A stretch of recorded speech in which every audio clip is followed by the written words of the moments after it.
Okay, magandang araw po sa inyong lahat, ating mga kababayan dito sa ating archipelago. Pero sa mga kababayan natin at mga kaibigan nating mga foreigners sa iba't ibang parte ng mundo. Ito po ay ating ginagawa na broadcast, itong ating show sa Opinion Ngayon sa Golden Nation Network, GNN, via Zoom. Kasi nga ang latest, kapapanood ko po lang ang anunsyo ng WHO. We really have to be extra careful during this period of the Delta variant, not strain but variant po, ano? Dahil unpredictable pa, we're also discovering the uh, relationship of this to the uh, capabilities of our vaccines, all brands of vaccines. So we have also discovered that our scientists have discovered that it is really more transmissible. The viral load is up to 1,000 times more. Kaya seconds lang po is required for transmission and infection. We have also discovered through our scientists from WHO and all over the world that the vaccinated are better protected, and it does not prevent 100% infection, but it does prevent almost 100% severe cases, even in the elderly and the vulnerable. Vaccinated, the unvaccinated that are in danger of serious infection, but also it is important to be reminded that even the vaccinated can be carriers. I'd like to take this time also to say that the spraying of virgin coconut oil sa nasal cavities up to the nasopharynx or nasopharynx is a step in preventing the transmission and infection. Ano? Uh, I don't know if we can show our image of this sprayer, and where you can get it. I'm not doing this for any commercial purpose, but to be of assistance, to our people and to the world who are clearly watching us. And let me proceed to our first topic, which is, of course, the question, especially after our media forum at the Kamuning Bakery last week. The question now is the U.S. hiding the virus origin? Because they are reacting so badly to this petition by our group, Philippine BRICS Strategic Studies think tank, and other countries such as China with 25 million signatories to their petition for the WHO to open an investigation of the Fort Detrick biolaboratory in the U.S. military base in Maryland, USA. Uh, so you can see, of course, in your screen, our invitation last week. This was August 5. We're now August 11, so almost exactly a week ago. And we have really drummed up a lot of interest in this issue globally. This is the Global Times interview with me. U.S. uses misinformation to smear China over virus origins tracing. Philippine scholar, referring to me, Herman Q. Laurel, economist of the Filipino newspaper Puersa, which is published by our friend there. You can see him, Mauro Samonte. Has joined us after a very long hiatus because he's busy with his new newspaper, Puersa ng Pilipino. And in the meantime, our colleague, Maestra Ana, has written 2 articles in relation to this. WHO inspect Fort Detrick for COVID origins? This came out in ASEAN Post. And of course, the news site edited by our colleague Ado Paglinawan, Maestra Ana also wrote this article. Filipinos call on WHO to investigate Fort Detrick on the origin of COVID-19. And our colleague Mauro Guia Samonte on August 8 2021 in the Manila Times wrote this column entitled, "Now the World Cries, Investigate Fort Detrick." So there are newer questions that are being raised. For example, from CGTN, because the U.S. is trying to escalate its unjustified, baseless pinpointing of the Wuhan Institute of Virology. China is also responding and expanding the questions about the U.S. Desire to distract from the issues that are in the U.S. For example, this U.S. university arouses attention for lab-created coronavirus incidents. This just came out August 9th. A biological laboratory at the University of North Carolina at Chapel Hill, led by well-known U.S. coronavirus expert Ralph Baric, is an authority with, quote, widely recognized capability in synergizing and modifying coronavirus. A probe into Baric's team and lab would clarify whether coronavirus research has created or will create SARS-CoV-2. And doing my own research, I saw this report also pursuing this question.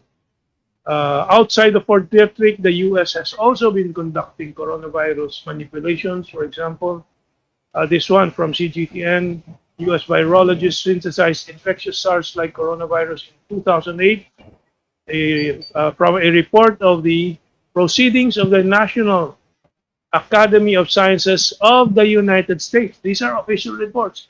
And I went back further.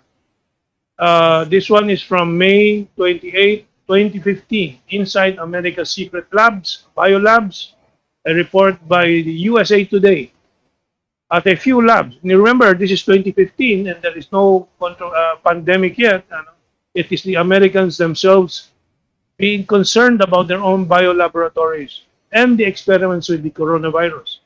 At a few labs, this report says, experiments have been done with strains of flu and other viruses purposely made to be more dangerous in studies that seek to understand how they might mutate naturally. White House science advisors called for a temporary halt of that kind of, quote, gain of function, unquote, research last fall, this is 2015, while expert scientific panels spend the next year studying its risks and benefits. And why did these issues come up? Because there have been several bio leaks over the past 2 decades, again and again.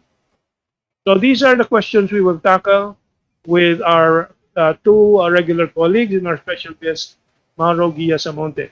I will skip our regular intro with Maestra Ana and Kaado to go first to our special guest, Mauro Guillasamonte.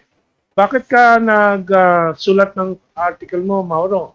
Of course, you have been writing about this for some time now. Do you have any new angles that you are looking into? As far as I can recall, I started writing about Fort Detrick way back in 2020. Right as soon as the reported outbreak in Wuhan took place. You know, I have this friend on Facebook who provided me all the materials. But at the time, Fort Detrick was a non-entity as far as the coronavirus pandemic was concerned. So I got a lot of flack from my detractors saying I had no right talking about something that I was not an expert on. I said, you don't have to be a cook to know the soup is good. So what I did was just share the information that was fed to me by my friend on Facebook. And I'm particularly elated now that my unpopular perception, which was back in 2020, is now being held as actually a correct one.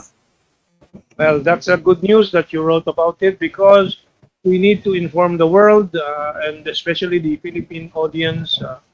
And this is very fundamental. Over 4 million have died from this virus, and it's growing, and over 100 million, 120 million maybe by now have been infected. Let's go to Maestra Ana and then to Kado, who is also an international celebrity now because of his book and the media forum that we had. Ano? We'll go to Kaado after Madam Ana Malindog Uy. Opo. On my side po, I wrote two articles actually. The first one was published in ASEAN Post, and that was last Sunday evening. Or the other one in Sovereign PH. But the two articles actually quite similar but different. They have different focus. I think the one in Sovereign PH was much more on the book of Kaado, at trying to give parang patikim sa ating mga kabansa.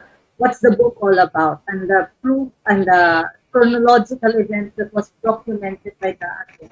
Saying kung saan talaga ang kanyang tinatawag na thesis, no? Kung saan nag-umpisa itong COVID-19 hanggang sa na-detect siya because of an outbreak in Wuhan, no, China. So that was the first article that was published in Sovereign Page in light of the fact na nagkaroon po nga tayo ng tinatawag ng public forum or /media forum last August 5 to actually launch our petition na nasa change.org right now. So sa ating mga kababayan po, please go to change.org at hanapin po natin yung /Detrick petition para po kapag may voice out nyo rin ng inyong kumbaga hangarin, no, na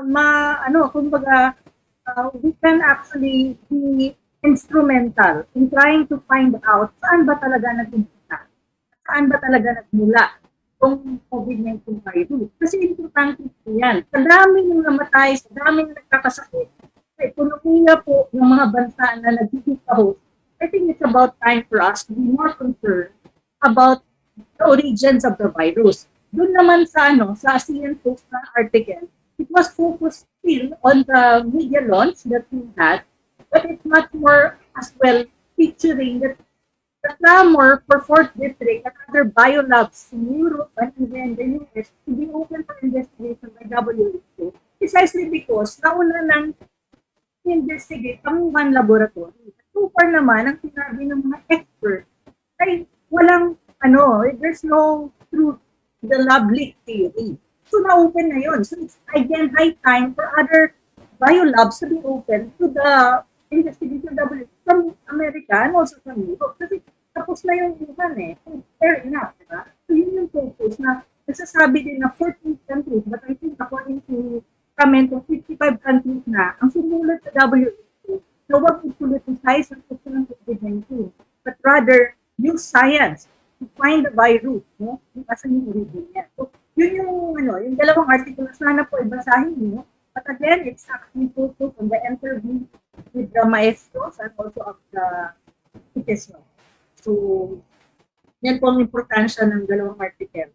I'm not promoting it because it's my articles, but because of the information na nandun po sa loob ng article. Yeah. I think it's important, of course, to credit the writers, and you've done a very good job, and all voluntary, Yes. So it's a big service to mankind, hindi lang sa Pilipinas, kundi sa sangkatauhan.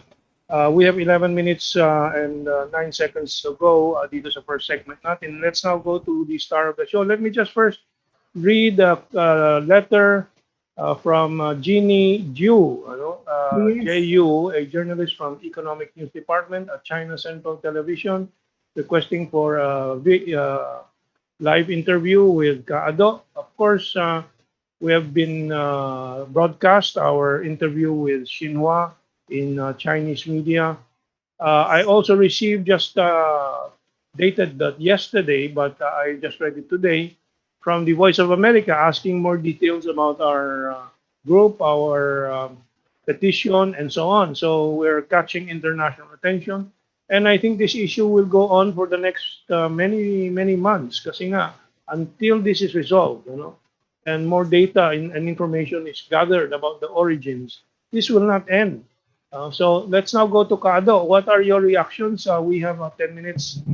Kado, go ahead. Well, all my life, I've always been against racism.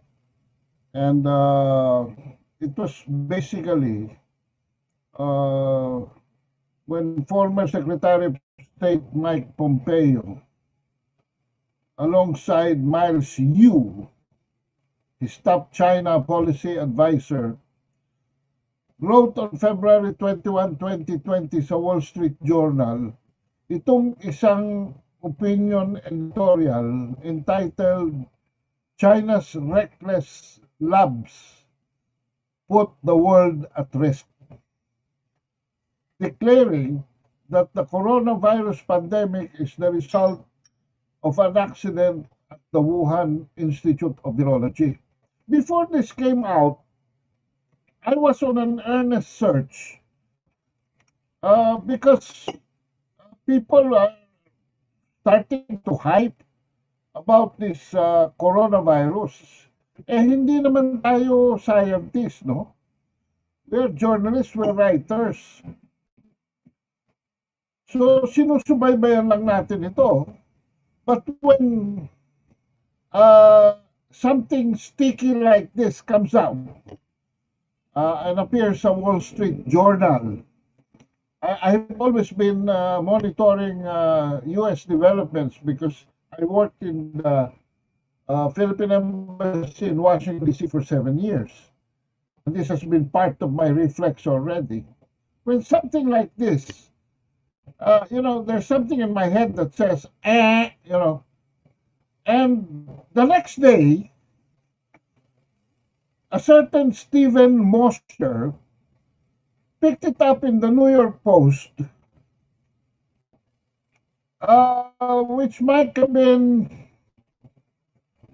the first journalist to come out and right away say, don't buy China's story. This coronavirus might have leaked from a lab. So I said to myself, why is Mosher too far ahead of the curve at saka too close to the Pompeo statement?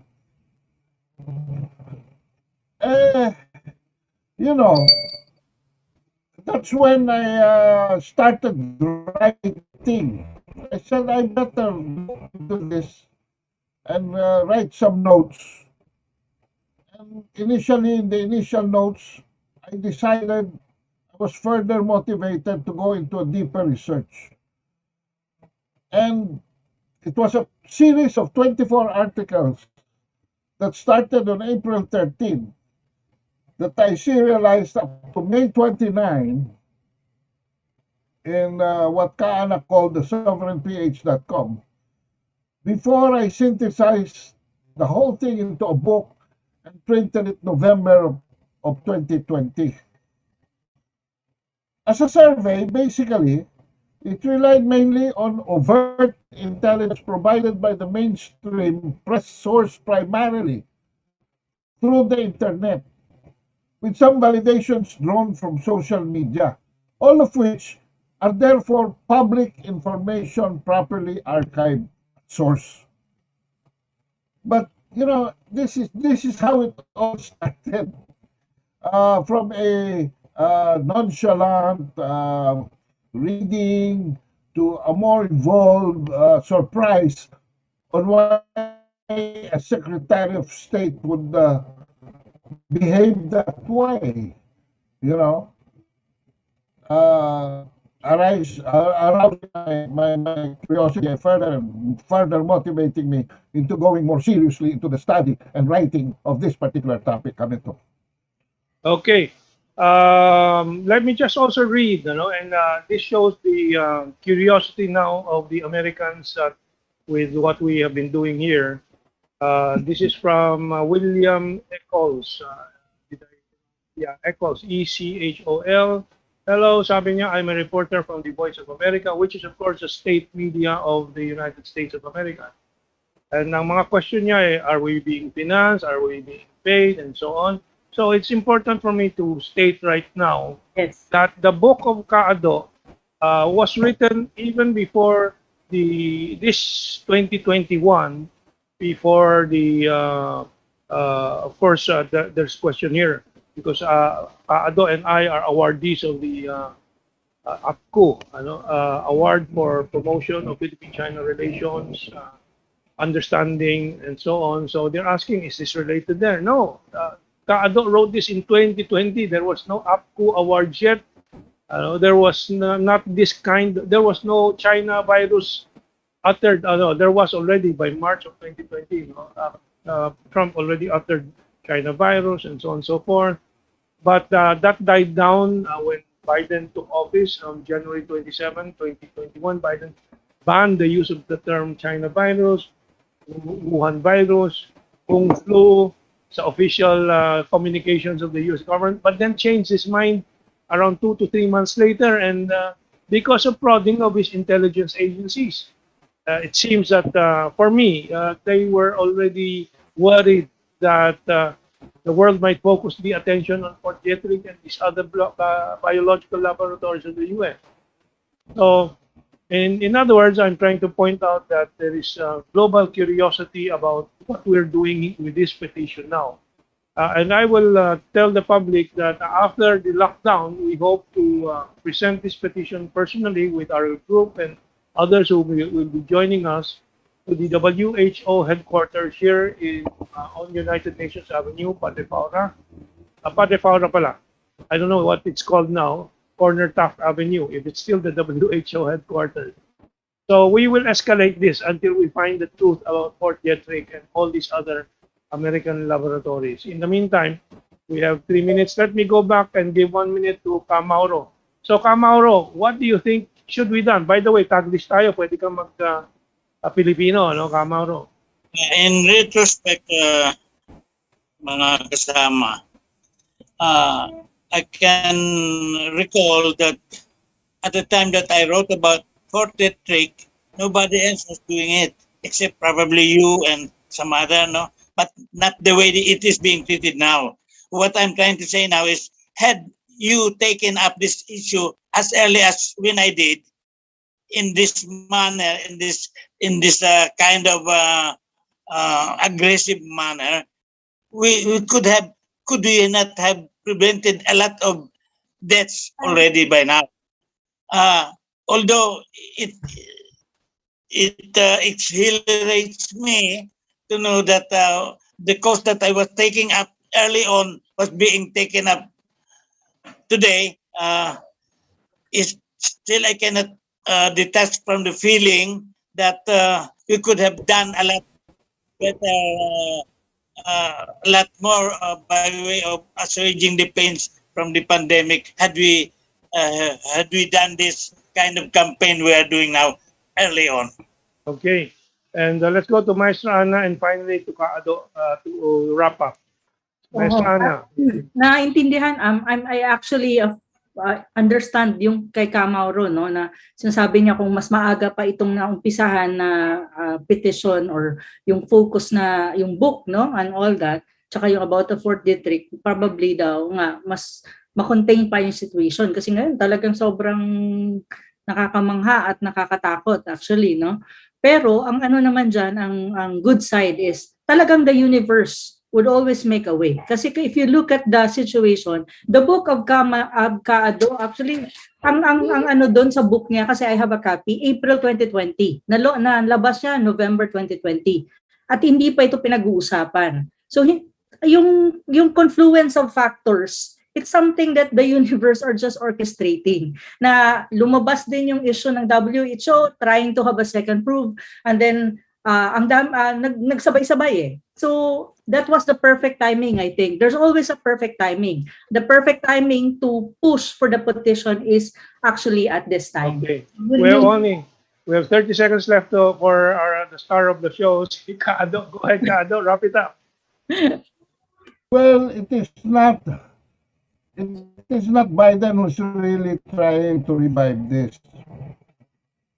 And it is not really the U.S. intelligence community that is really reviving this. it is the uh, military estate that is reviving this through the Republican Party and through the same personalities, Pompeo and Trump, because they are running for, again, Trump is again running for president, no, Okay. in 2024. Okay, we've run out of So time. So, yeah, this go is ahead. Five political. seconds. This is political. Okay, This is okay. political. Okay, we'll run out of time. We'll analyze further in our next episode next week. But now we'll take our break and then we'll go to Philippine domestic political developments. Welcome to a new beginning. Together we rise for our dream. It's time to write our story. It's our time to shine.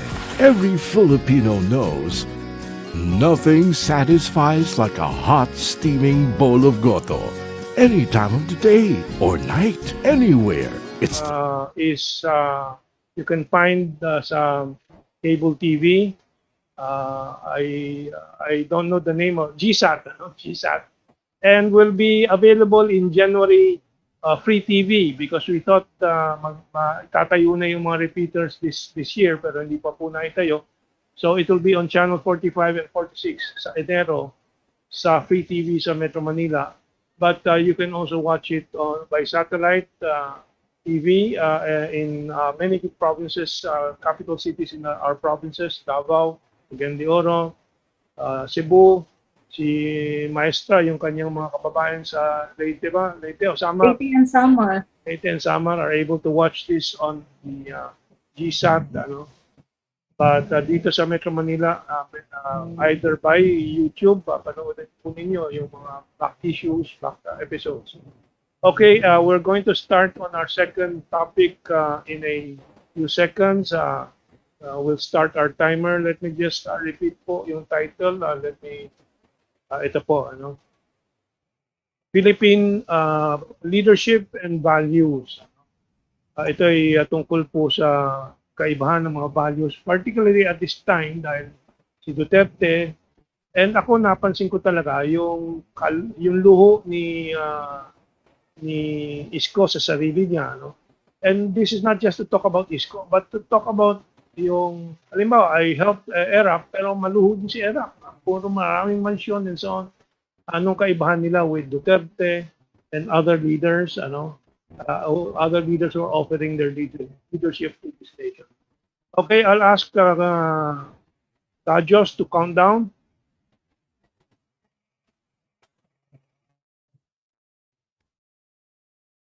Okay, you're watching Golden Nation Network through GSAT po and in the free TV of the different provinces, capital cities of the different provinces of the country. And now we're going to be discussing the Philippine political leadership and the values they carry. Kasi talagang napansin ko doon sa nakita kong biography, video, bio picture ni Isko Moreno doon sa YouTube. And tinignan ko rin po yung lifestyle ni Presidente Duterte. But before we go to that main topic, ilang mga updates lang sa ekonomiya po natin. Number one, the Philippine economy rebounds in second quarter. That means April, May, June. The data is in.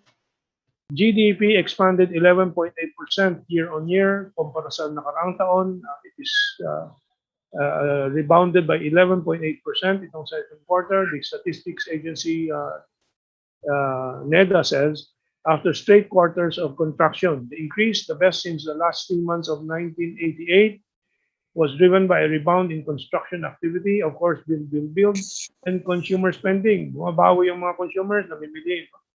But it came off a 17% slump in the same period last year. Noong nakarang taon, bumagsak ng 17% ang ekonomiya po natin. So marami pa tayong babawiin. When the country endured its first crippling lockdown that wiped out millions of jobs. And again, we are facing 150 billion peso loss every week while we're on lockdown. But hope must continue to push us to work harder. Philippines will be joining the investment and trade fair in China in September, according to our Department of Trade Chief, Ramon. What's his full name? Anyway, let me just go back to this. The Philippine Pavilion at the China International Fair Trade for Investment and Trade, CFIT 2020, that's last year. The Philippines will again join the international fair as guest country of honor at the CFIT 2021 in Xiamen, China, from September 8 to 11, 2021. So let's be positive, let's look forward and continue to invest in our future. Now let's go to the main subject matter, these values. Kaya po kasama natin din si Ka Mauro dahil kilalang-kilala ni Ka Mauro itong si Isko Moreno. But lately, nasa front pages na naman si Isko and President Duterte dahil nga binubulgar ulit ni President Duterte yung mga nakaraan Isko na sex symbol ata, callboy pa ang nababasa ko sa itang mga ulat. Pero ito po ang larawan galing sa kanyang biopic or bio video or whatever we want to call it, but it's on YouTube, you can watch it. Yung kanyang Bentley, yung kotse po, yung kanyang bahay. Given his path sa buhay po niya, do you think he can afford this really? All by legal means. We don't know, we are not making any judgment, we're only asking the question. Pero yung attitude sa personal luxury is very important when we as a public, voting public, consider the offer of a one to be president or leader, even as mayor of Manila, City of Manila. Alam naman ang attitude ni Presidente Duterte. Dito sa kaliwa, nung bumisita si Prime Minister Abe ng Japan, curious siya. Kasi uulat yung simple life ni Presidente Duterte. Yan sa background po yung bahay niya sa Davao. Malaki nga, of course, yung mga lupa sa Davao at mana ata ito ni Presidente Duterte, malaki, 2 stories, at bahay ng politiko where you can entertain. Kasi hindi ko na nilagay yung kanyang photo ng sala niya, pero malaking sala niya, kaya nakapasok si Prime Minister Abe and yung entourage and so on. Pero hindi naman mahirap na tao si Presidente Duterte. Doon sa kanan po, yung kanyang binigay niya sa isang anak niya na bahay dito sa Pigue para sa San Juan. So, something like this, would this be called the townhouse? So it seems like a townhouse. It costs at least 10 to 20 million, 15 million maybe. So, hindi naman mahirap na pamilya. Pero, yung personal lifestyle, I think I can appreciate na mukhang simple. But also, the controversies will crop up in the next few months. Tulad nito po, ang unang nag-tip off po sa akin na mukhang may trouble na in the paradise of the City of Manila, political paradise ni Isko Moreno.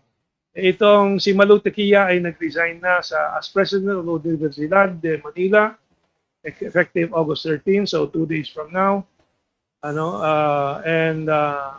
Abogado, Attorney George Garcia has also resigned as Dean of the Pamantasan ng Lungsod ng Maynila's College of Law. Both Tequia and Garcia were Moreno's appointees. Their resignations happened at the same time that Moreno bolted the National Unity Party to join the little-known Acción Democrático. And then, of course, we can also discuss the falling out doon sa talks between Soto, Lacson, and Robredo. Sabi ng Business World, falling out spells trouble for both camps. So that's my intro to this issue. Let's go to Mauro first about Isko Moreno. You are directing him in your movies, Mauro Samonte. Tell us more. To begin with, it had been my policy as a film director na distance myself from their private lives. So I never really, hindi talaga ako nakialam sa kanilang mga private affairs. Baka kung ano-anong mahalukay ko pa. Alam mo ako, mahilig akong mag-uncover ng mga lihim. Kaya ang policy ko dyan, let it be. Kung ano man yung kanilang mga gawaing pribado sa kanila na yun. Ang magko-comment lang ako kung yung kanilang mga private affairs ay nakakagambala na sa performance ng kanilang public duties kung ano man. At anyway, I do not claim to much knowledge about SCO except that early on, unang pelikula niya yata yung ginawa ko yung dati Igorota ang title noon na later pinalitan ni Robita ng exploitation. Magiging kapareha niya dapat doon si Precious Hipolito. Precious Hipolito, as you know now, pumalaot na sa politika at naging congressman na ngayon ng Quezon City. Ngayon ko lang nalaman yan. So natutuwa naman ako na tinanggihan ni Precious yung pelikulang yun kasi sabi ko sa kanya, mayroon silang love scene dito ni Isko Moreno. Ay sabi, Pakiulit, Kamaro, pakiulit yung huling statement mo na down out ng motorsiklo. Ang ibig sabihin, makikita ni Isko Moreno ang katawan ko. Sabi ko, of course. No? So, umiling siya. With that coy, yung dainty smile na isang bagong nagdadalaga pa lang, ayaw niya. So, hindi siya natuloy na maging kapareha ni Isko doon. Ang naging katuloy niya si Priscilla Almeida. Now, ang gusto kong puntuhin dito ngayon sa pag-uusap tungkol kay Isko, ayokong pumalaot sa pagdidiscuss ng kanyang presidential ambition Kasi in the first place, I don't think he fits. And in the second place, I don't think there will be another election. Okay. Nakakaintriga yan Mamaya, tatanungin kita kung anong dahilan. Yung mindset ninyo na magkakaroon ng election, no? Wag natin gawing katawa-tawa, no? Makikita niyo sa takbo ng politika sa Pilipinas noong 1971, August 21, 1971, binumban ni Ninoy Aquino ang Plaza Miranda, rally ng Liberal Party. At yun ang nagpwersa kay Marcos para mag-alisin yung rito habeas corpus. And later on, magdeklara ng martial law. Ginawa iyon on an August 21 preceding an presidential election. What I'm saying ngayon, ano ang mangyayari sa August 21 na magiging president ng susunod na presidential election sa 2022? Kung ang ibig sabihin, kung nangyari na yung August 21, 1971 ay nagtuloy sa pagdideklara ng martial law, hindi ba posibleng ang August 21 ay magkaroon ng panibagong pagsabog na naman upang magtuloy sa pag-prostrate ng panibagong presidential ambition? Sinong pinostrate na presidential ambition ng 1971? Yung ambition ni Ninoy Aquino, di ba? Hinintay niya ang 1973 para tumakbong presidente. Pero na-prostrate yun na ideklara ni Marcos na martial law 1972. Whose presidential ambition will be frustrated now by the declaration of another martial law come 2022. Another thing.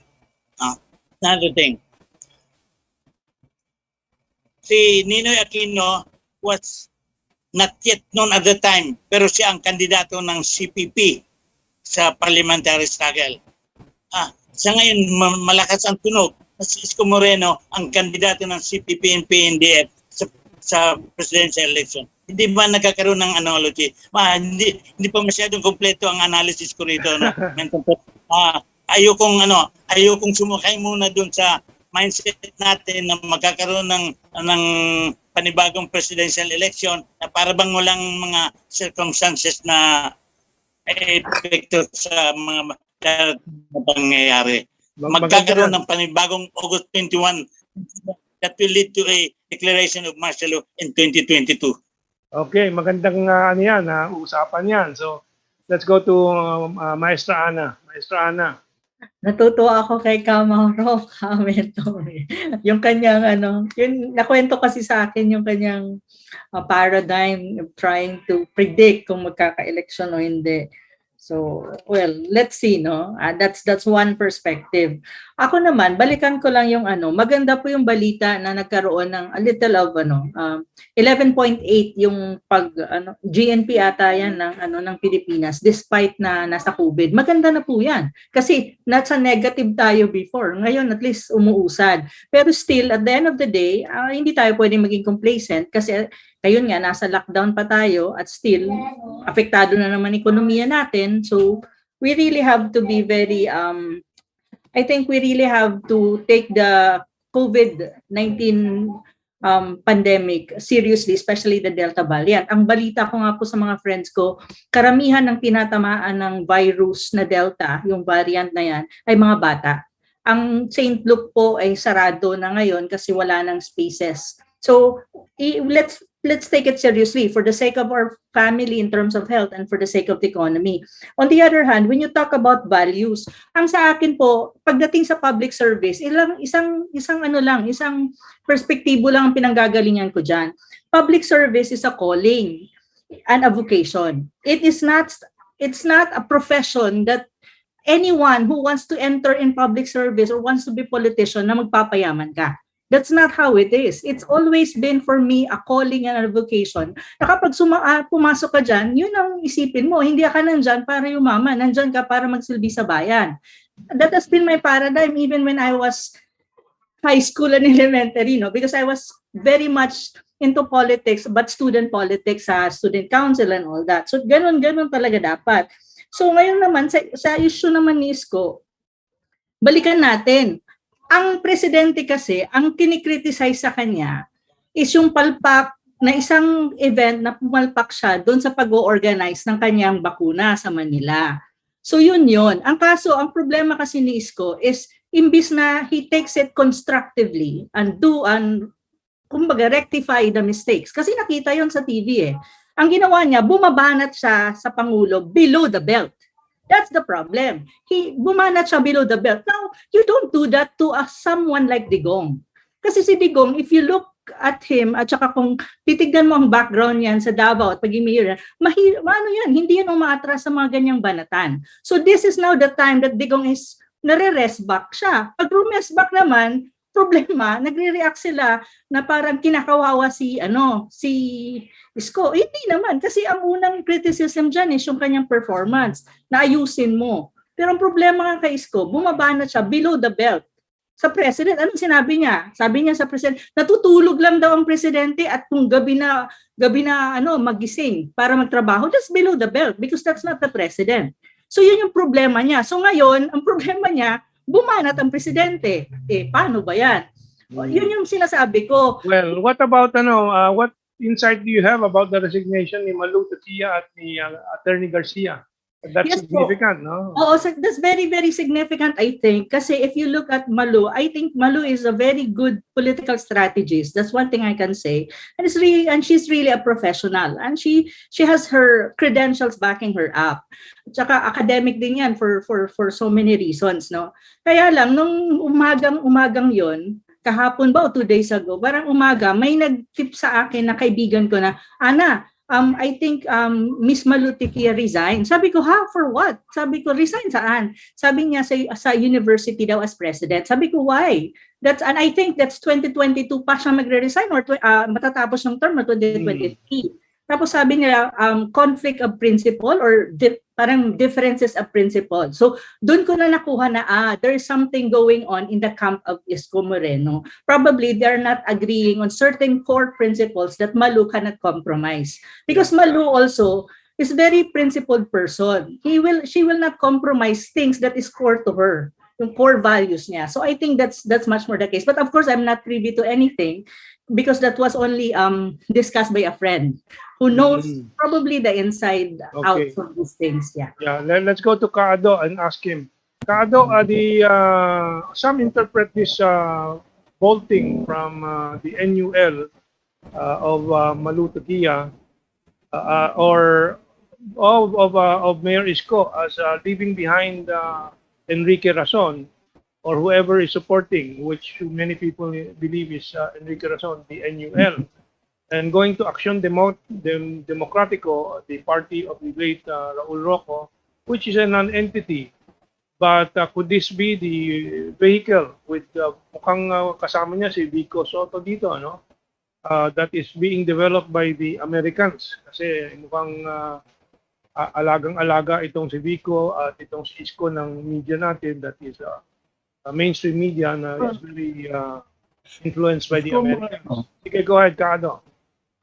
Isko Moreno has already come up with a meme, no? A meme sa Tagalog na hindi siya sasama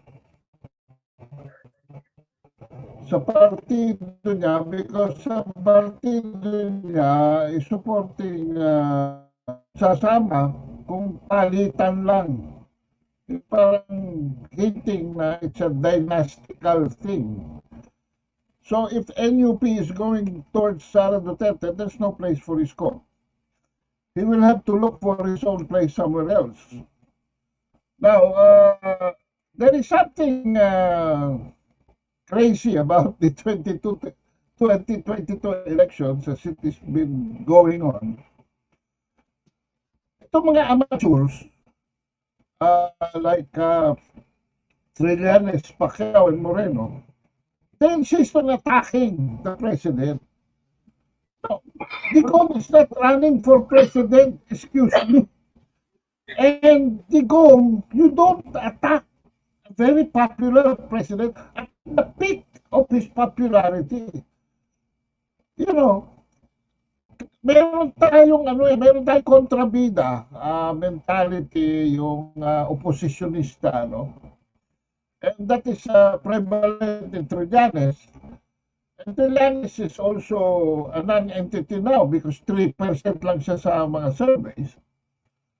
Pacquiao, on 2 occasions, did the president in, only to discover that he is now still 10% in the comparative standings, 8 to 10%.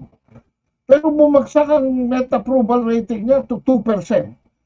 At ang kanyang trust rating went as low as -14. And now comes Isko Moreno. Hindi ko maintindihan itong mga ito eh. These people, ano ba kayo? Tumatakbo ba kayong mayor? Nilalabanan niyo ba si Duterte? Mayor to mayor? O ano ba kayo? Sino ba ang mga utak niyo? No? And I would say, wala kayong utak. And because of what you have done, si Bongbong Marcos, that has been settling 10 to 13% is now 17%. Oh, and timing, ganda ng timing ni Bongbong Marcos, he is now going down to the LGUs and conducting constituency consultations, no, to get the pulse of the people. So, para sa akin, kung gusto ninyong pumorma, kumuha kayo ng kasing galing ko sa politika. Bayaran nyo naman kami na maayos na professional fee. Katulad ni Malutikia, mga magaling yan, umaalis pa sa kamay ninyo. Paano na? Sino ha-handle sinyo? Oh, wala na. Baka may Bisaya na maging campaign manager nyo. Hindi pala na ano. Anyway. Okay. Napakaaga pa po, no? October 1 to 8 ang filing of candidacy and last day of substitution is November 15. For the meantime, dito pa lang sa Arangkada, marami nang gustong tumakbo, sarado pa gate. Yun ang problema. Kaya sa gate sila nababangga. Hindi naman sila marunong lumundag, magpa-cute, no? For the meantime, yung mga katulad ni Sara Duterte na still making up my mind, still studying the political structures, etc. etc. And ito naman si Bongbong Marcos, who is doing consultation with the people, low level consultation with the people. At the end of the day, pag hindi nagbago ang style ni Trillanes Pacquiao Moreno, sasama ko na si Lacson at isasama ko na si Robredo.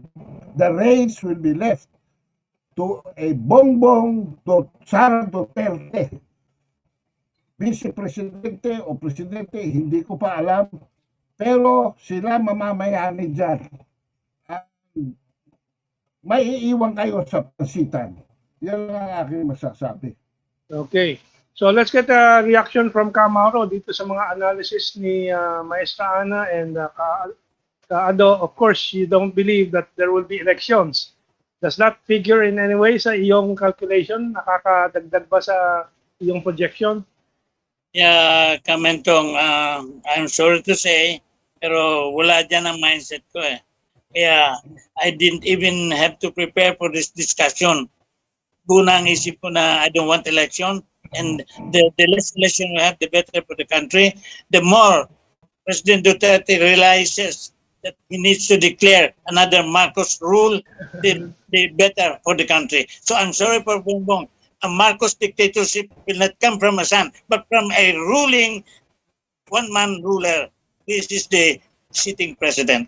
Okay. Actually, I agree with Kamaro. I do not like elections. I like communitarian meritocracy. Ay mukhang nagkakasundo kami ni Kamaro na si Presidente Duterte is in the right direction. Kaya pwedeng ipagpatuloy para maisantabi na itong mga komunistang kunwari, peking komunista, peking nationalist, peking patriots. Siguro dapat linisin din ng military ng mga pro-Americans at sa second extension, the first extension or the second term of the administration to finally remove the VFA pagka na-recover ng ekonomiya and so on. Pero ang kaibahan ko lang kay Mauro, palagay ko hindi matatanggap ng kulturang politikal ng Pilipino pa kasi sobrang bigla. Pero kung may dahilan na mag-martial law, siyempre sasabihin ng taong bayan, may dahilan di siyempre tatanggapin. Posible din niya. Nasa kamay ni Presidente Duterte ang mga barahang yan. Right now, final point ko, kailangan ba niya ng ganyang drastic measure? Mukhang hindi Panalong-panalo sila at this point in time. So let's go to Maestra Ana. We have 25 seconds actually left. Idagdag ko lang kasi kahapon na umattend ako ng isang forum na si Carlo Nograles, Carlo Nograles ang guest. Tapos nasabi niya na President Duterte actually believes in socialism, not communism but socialism. So it means that he really wants the state to provide and to to care for the hindi yung privatization and capitalistic na sobra-sobra. So doon ako natuwa dahil at least we are very close in terms of political ideology with the president. That's right. Well, again, we have run out of time, so officially we will end this discussion of opinion ngayon dito po sa Golden Nation Network. So we'll take this break again, our last break. Okay, we're back on our power things. At bahala ni si Kajos na mag-edit po para sa TV and itutuloy natin. So yung Maestra Ana, tuloy mo yung tama, you were in the... Oo, kahapon po kasi mayroong in-sponsor po ang Anvil. Anvil ba yun? Yeah. Parang young... Anvil, yeah. Young Filipino-Chinese business group. Business group, oo. Tapos ang kanilang guest was Secretary Nograles. And Secretary Nograles was asked, what is the legacy that the president will leave to the country since ilang buwan na lang, matatapos na yung term niya. Tapos sabi ni Secretary Nograles, two things daw. Tapang, it's precisely because anti-crime, anti-drugs, and all that, and all of those security, peace and order thing na gusto niyang walang audio? Wala bang audio? I can hear it. Na pinapatupad niya. Tapos yung isa malasakit dahil nga sa dami like universal healthcare, the free tuition and all these things, no. So tapos natanong ano daw yung framework ni president. yun nga, natuwa ako nang sinabi ni Secretary Carlos Nograles na the president believes or adhere to the political ideology of socialism, not the communism, no, but socialism. And I think that's why he's more into this na trying to crack down on oligarchs and naghaharing uri sa lipunan and trying to redistribute resources to the people and trying to uplift. Yun ang kanyang focus kung bakit malapit siya sa tao at sa masa. Precisely because ang working ideology niya is really for the masses. Kasi pag ang socialism kasi, which is, it's not the same with communism, no? It's a different ideology. Ang ano niya is really state-led development, state-led welfare ng tao. Like for example, tao may pabahay, may binibigyan mo ng basic needs ang tao, tinatry mo silang uplift, and the state has a big role to play. Hindi yung mga oligarchs ang naghahari sa bansa. So I was happy to know that na at least my support for him for the last 6 years. I mean, nandun parehas yung punto at parehas yung direksyon na kaya lang, yun nga, hindi ata nai-imbibe pa ng mga Pilipino at mali ang konsepto kasi hindi nila maintindihan at hindi pa mature ang Pilipino to even understand what do you mean by socialism kasi very much tainted siya and distorted by by misconceptions and misinformation. I think we are all going to be comfortable with the idea that we have a socialist-oriented president. And nais nga natin ituloy sana yan, at tuloy-tuloy sana. I am, of course, a socialist in thinking and in spirit. And my discussion on the leadership values about personal simplicity is also a socialist value. You are not seeking power for self-aggrandizement, but for really service to humanity. Just put a little personal note, no? Kaya nga po ako sa aking mga magkakapatid, I have the simplest house. Of course, having a house is already a very, very nice and privileged opportunity sa lipunan natin. But I limited it to that. Yung mga kapatid ko nasa Valle Verde, Forbes, Dasmariñas, and so on. But because I wanted to dedicate myself to public service, I really chose a level of lifestyle from when I was young. Hanggang diyan lang ako.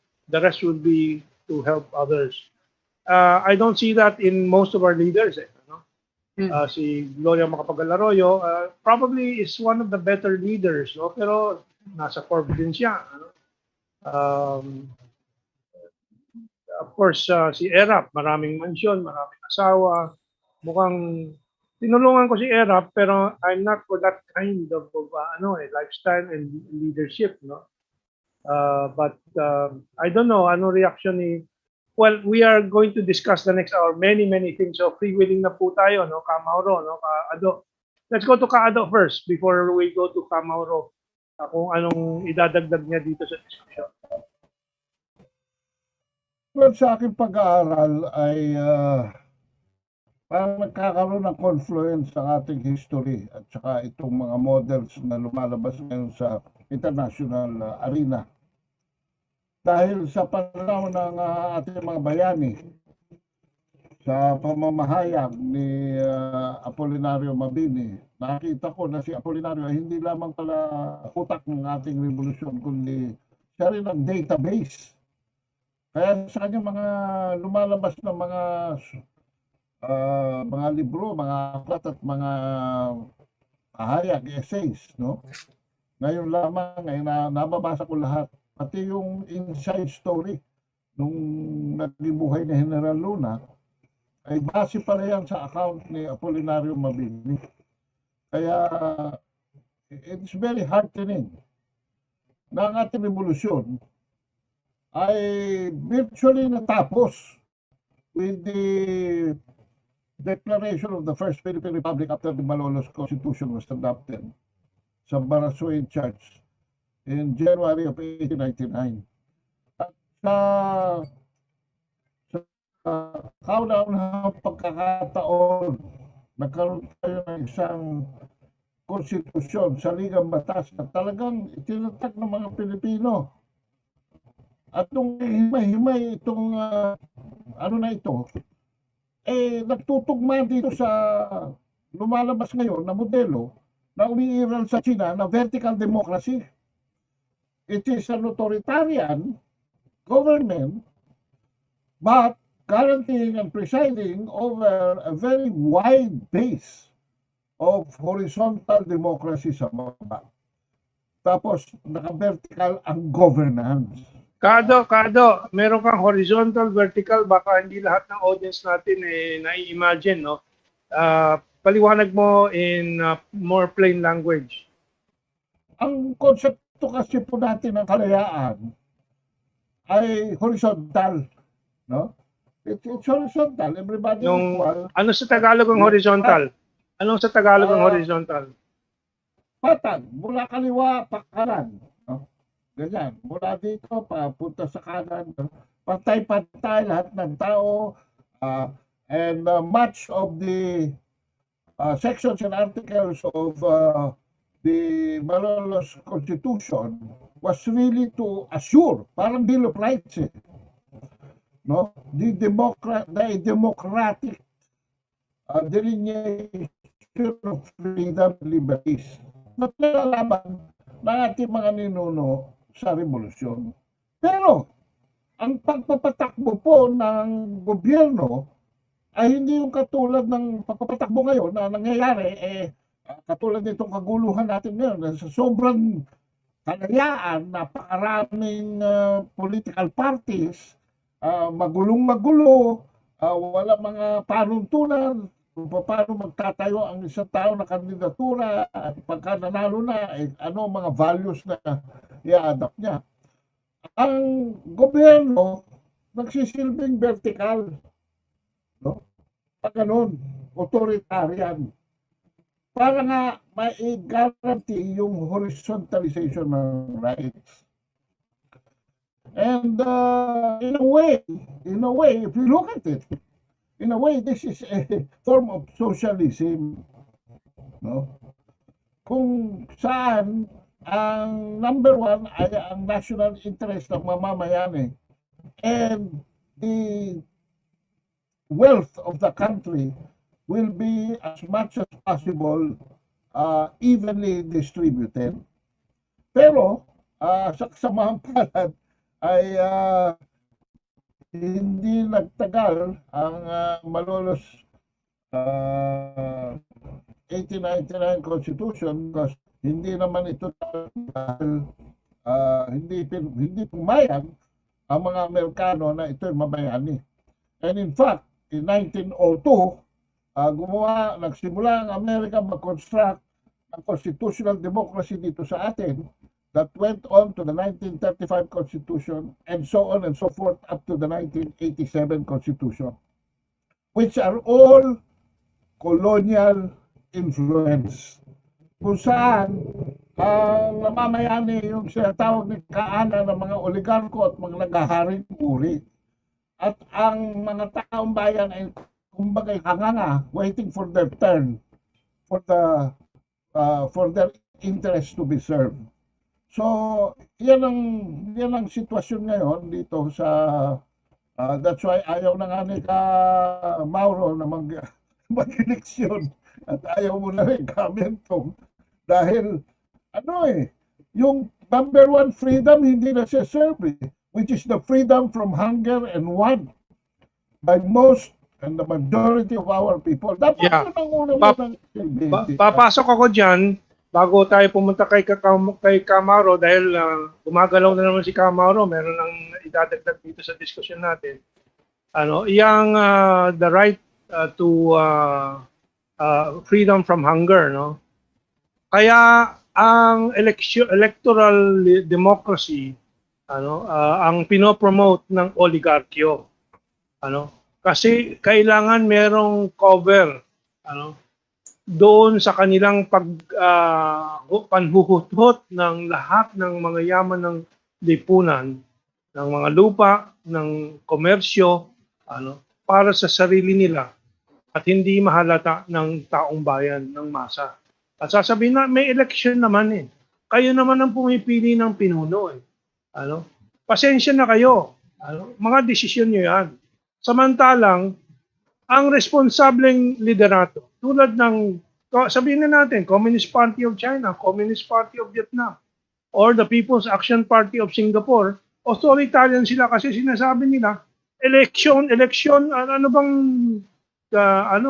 saysay niyan kung gutom ang tao. Kaya unahin muna natin yung kailangan gawin. Isa-isahin natin ang mga kailangan gawin.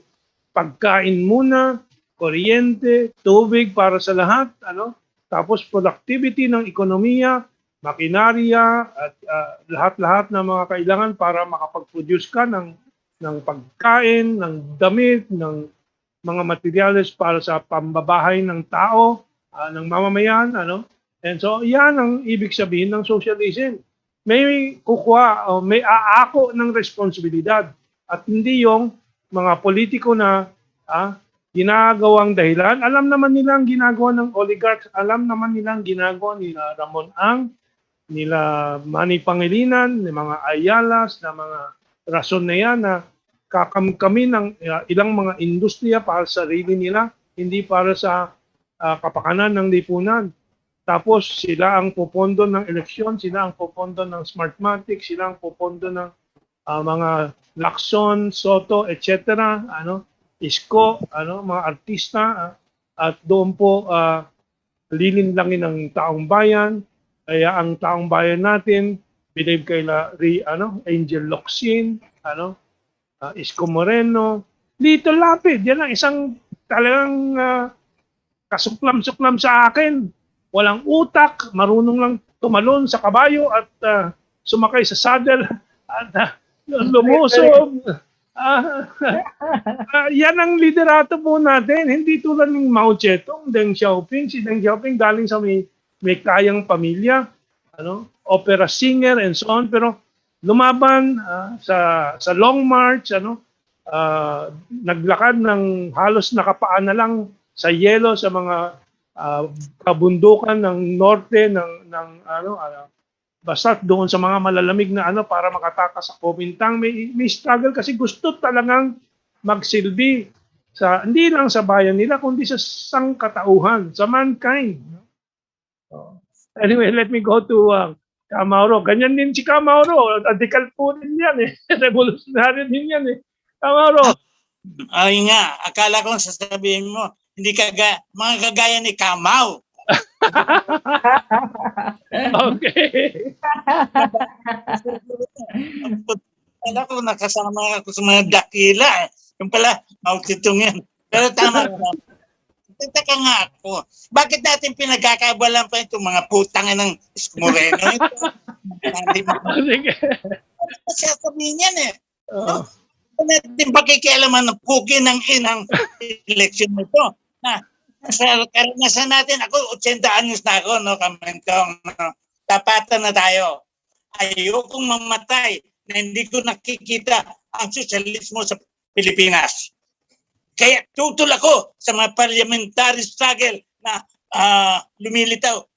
Pinanunukala pa rin natin tayong nasa may kapangyarihan na magpahayag ng mga ideya. Dapat ipaunawa sa mga tao na ang tama yung sinasabi nyo, unahin nyo yung tiyan. At hindi uunahin nyo yung tiyan sa pamagitan ng boto na babayaran lang kayo ng 500 kada eleksyon. Pagkatapos noon, buong taon na kayong buong termino na kayong 6 na taon na nagugutom. Sabi ni Alexander Balutan, kaibigan ko yan, sabi niya, a hungry stomach doesn't know law. Knows no law.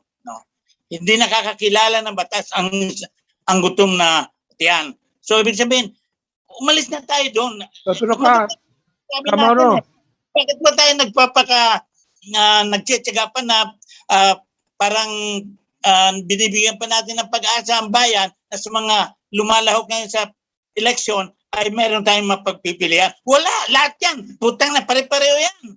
Kamaro, one difference lang sa sinabi mo. Sabi mo, the hungry person knows no law. Actually, the reverse ang aking pagkaunawa. Ang bulsa na punong-puno ng ginto ang siyang walang batas. Walang batas kay Ramon Ang. Walang batas kay Manuel Pangilinan. Walang batas sa mga Ayala. Nahuli na ni Duterte, no? Ang Ayala magbabayad ng share ng 40 billion taxes, no? Nahuli na ni Duterte. Pero actually, ang walang batas, yung mayaman, yung sobrang mayaman, walang batas po yan. Yung mahirap, ay takot na takot sa batas yan. Gutom ang pamilya kung kahit na walang katotohanan, mahuli, makulong, kawawa sila. Well, anyway, that's just to straighten the point there. No? Who really has no law? It is the oligarchs. Ano? Yan ang kaya sila ang may control ng eleksyon dahil they don't follow the election law. They keep giving money without declaring it. No? Anyway, let's go to Maestra Ana. Baka may reaction ng kaano. Oo, enjoy ako ngayong gabing to Nandiyan kayong tatlo at saka no holds barred. That's good. Tama kasi yung sinasabi niyo. Problema ng Pilipinas, wala tayong tinatawag ng meritocratic system na talagang totoo. I mean, tignan niyo naman yung mga gustong pumorma at kumandidato. Wala, I mean, yeah, probably they have the educational background, the school education, but that doesn't mean na qualified ka na, no? Kasi ang public service, unang-unang dapat tignan ng tao dyan is ano ba talaga? I'll be honest, lifestyle ng tao. Kasi kung ano yung lifestyle ng isang tao, doon mo makikigauge din kung paano niya inaayos, paano niya hinahandle yung resources niya. Kasi kung maluho ang tao, most likely, kapag yan ay napunta sa isang mataas na posisyon sa poder, most likely, the corruption, I mean, come on, that's most likely. I'm not saying that ngayon na, pero that's most likely. Pangalawa, kailangan matignan yung experience. Nagsimula ba siya sa baba? Pag sinabi ng baba, may touch siya sa ground, sa grassroots, sa masa. Kasi kapag hindi dahil si Pacquiao ay mahirap before, no, that doesn't mean like that. I mean, may experience ka ba sa masa, sa ground? Do you really understand the need of the country? Do you really understand the need of the people from the basic need towards yung developmental needs ng bansa mo? Yun eh. Kasi karamihan wala. You from the LGU going up to the national level. They are not even in touch. Many of our leaders are not even in touch on the ground. Hindi nila naiintindihan. So kapag may mga sinasabi sila, para silang lumilipad na walang pakpak. Alam, ganun eh. And then, these are the problems na basic sa Pilipinas. Hanggang ngayon, kailangan mamulat ang tao, mamulat ang Pilipino na change really has to come in.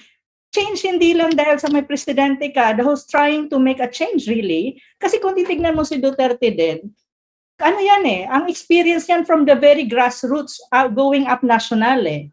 The mere fact na may 23 years siyang pagiging mayor, malaking bultahe yun ng pag-experience niya eh.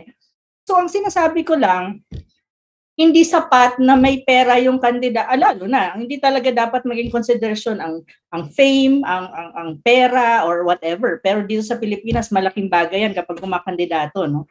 Pero dapat tignan mo kung yung holistic na pagtingin sa isang tao na ano ba talaga? Magsisilbi ba yan? Paano ba yan mag-isip? Ano ba yung political ideology niya? Saan ba siya nanggagaling? May plataforma ba yan? May experience ba yan? Nakakaintindi ba yan sa tao? Kasi kung uulit-ulit tayo ng eleksyon, ako, I'm ambivalent about the election. Pero ito yung political system natin. So, ang ano ko lang sa ating mga kababayan is try to open your minds, try to see things clearly. That lalo na pagdating ng eleksyon na binibenta mo yung boto mo, come on. Tama si Kama Ormo, 500 pesos for one day, mayaman ka. The whole 6 years or 3 years na yan pag local government ang pinag-usapan, mahirap ka pa sa daga. Dahil binabawi nila ang kanilang binigay during the election. Tapos hawak pa sila, karamihan ng mga oligarch who benefits. Paano nagbe-benefits ang oligarch sa mga politicians natin? They control in terms of businesses. Yan, yung mga dami dyan, yung mag-a-apply ng business permit or mga taxes and all that. Lumulusot yan. Yeah. Depende na yan. Marami yan eh. Maraming mechanism dyan. So, hindi Yeah. naman sana mag-eleksyon. Yeah. Pero ang kailangan magkaroon ng maturity din ng tao. Kasi ako naniniwala po kasi ako na change happens if there's a critical mass. And critical mass will only happen kapag ang tao ay bukas sa kanilang pag-isip, nakikita yung totoo, and they're willing to make a change. Kasi at the end of the day, the one who makes change are the people. Yeah. Not just one, but the people. Yun Okay. yun. Yeah. Ang ginagawa ko po kasi, pinag-uusapan natin sosyalismo para ihanda nga ang isip ng taong bayan para sa ideological change. Ngayon, personality pa rin. Personality pa rin. Oo. Kasi si Presidente Duterte is a personality. No? Yung pagkabugoy niya, tuwan-tuwa ang tao dyan. At yung pagkabugoy niya, lumalabas sa gawa din niya. Yung gusto niya, na tingin niya tama, ginagawa niya, hindi siya nakikinig sa oligarchs and so on. Pero binabalanse pa din niya kasi hindi pa rin handa. Baka masabi na, ay, sosyalista yan, magamit ng Amerikano pang coup d'etat yan sa mga military na pro-capitalist, namamangha pa sa mga oligarchs na yan ang nagbibigay sa akin ng dagdag na tuhol yan.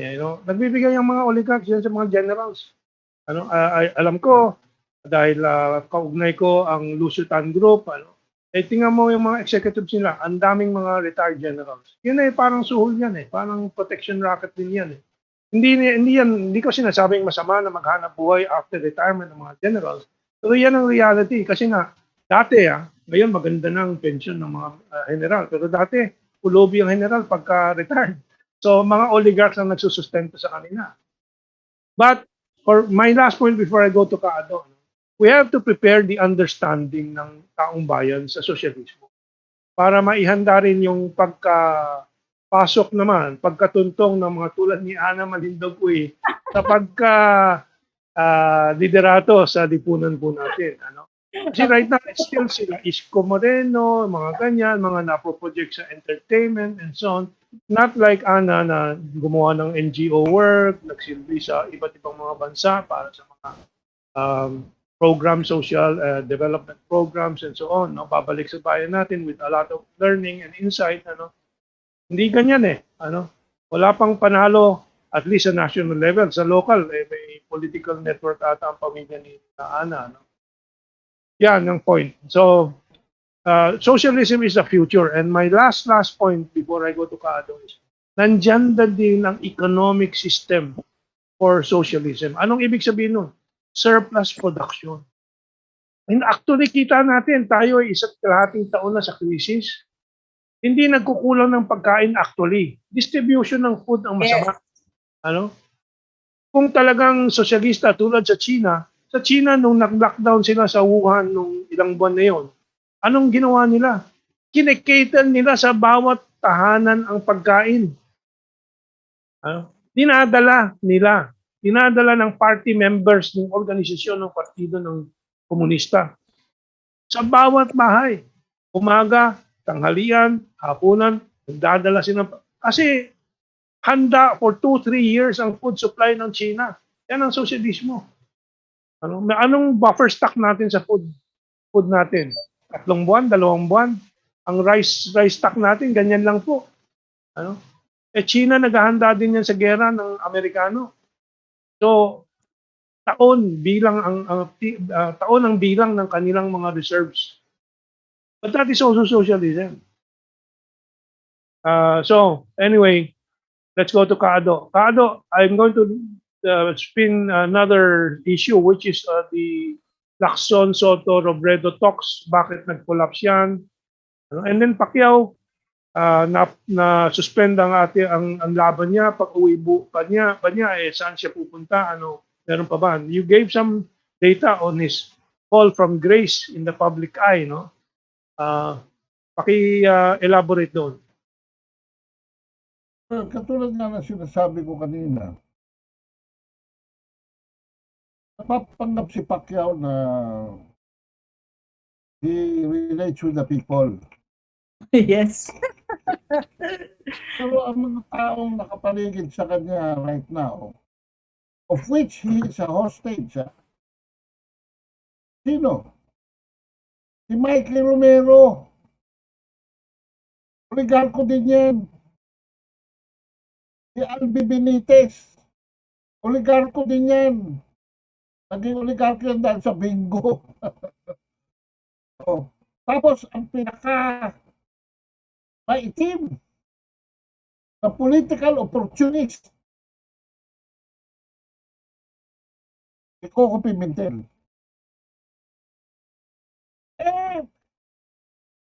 Mga kababayan, sinisiwalat ko na sa inyo, kapag binoto nyo si Pacquiao ngayon, yung 3 taong yan, ang pahawakin nyo ng gobyerno ni Pacquiao. O, magkabistuhan na. O. Kung si Pacquiao ay talagang may discernment sa spiritual, bakit siya nasa kampo ng mga demonyo? Yan ang problema. So, Jesus, victory, Bible. Ako, diba? Ako, nagtuturo ako ng Bible eh.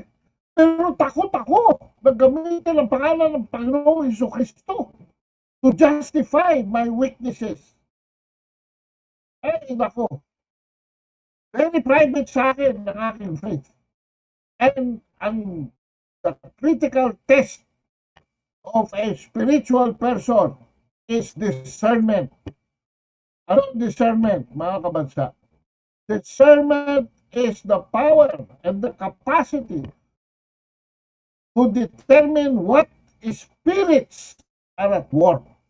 Kung ikaw ay talaga may spirituality, you will have to know what spirits are at work. Kasi spiritual ka nga. Pero baka nasa kampo ka ni Satanas. Anong klase spirituality yan? Mga kabansa, ako pagdasal natin si Pacquiao, medyo minamalas yata, ano ha? Cancer pa yung pagkakapirahan niya. Pagdasal po natin, na maliwanagan itong taong ito. At kung talaga seryoso siya, dapat ang ginagawa ni Bongbong Marcos.